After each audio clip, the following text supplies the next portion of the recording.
J'ai fumé quelques joints et pris quelques cuites, comme tout le monde, à l'époque. Bon, je suis pas de ceux qui diabolisent les produits, mais je sais que si ça tue pas immédiatement, ça tue, à long terme, selon les études récentes. Mais je me dis en fait que, je me suis dit: «Pourquoi ça a pas pris dans ma vie? Pourquoi ça m'a pas intéressé?» Parce que en fait, dans les consommations, il se joue autre chose. Une étude pointe plusieurs types de comportements. Celui qui en a besoin pour la fête, c'est le fêtard.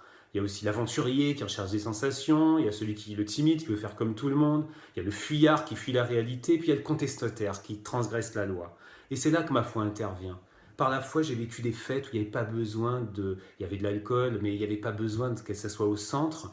Il n'y en avait plus besoin parce que c'était une vraie célébration de l'amour, de l'amitié, du chant, du jeu. Et là, il y avait quelque chose de festif. Par la foi, j'ai trouvé l'aventure et les sensations dans des rencontres interculturelles, des actions solidaires, la musique, certains parleraient du sport. Plus besoin de l'alcool ou de la drogue au centre. Par la foi, pas besoin d'alcool pour trouver ma place, moi le timide, parce que j'étais dans une communauté qui jugeait pas, une communauté qui fait grandir, qui valorise les talents.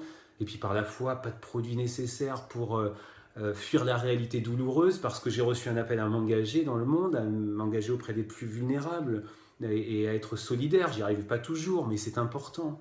Il y a peut-être une part de chance, diront certains, mais il y a aussi un choix de ceux qui m'ont accompagné, de ceux qui m'ont éduqué, et puis mon choix, moi, dans le baptême, que j'ai appris à faire des renoncements nécessaires pour trouver une grande liberté après dans la vie. Je suis pas plus fort que les autres, et ceux qui sont tombés dans les addictions à l'alcool ne sont pas des déviants, ce sont des malades qui ont besoin de soins. Je suis pas non plus à l'abri, je sais que des événements peuvent m'amener sur ce chemin dangereux, mais un ami qui est tombé dans l'alcool et qui est guéri aujourd'hui me dit que le problème, c'était pas le produit, et puis c'est pas le médicament non plus la solution. Ce qui était au centre, c'était son histoire, son parcours, le contexte.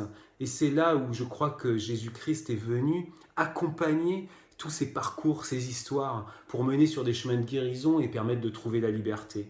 Au sein de l'Église, j'ai vu des personnes alcooliques ou droguées, littéralement, avec des vies brisées, ils ont ressuscité grâce aux liens communautaires, à l'aide médicale et à l'aide de Dieu. Et finalement, je citerai ce verset très connu de Paul: tout est permis, mais tout n'est pas utile.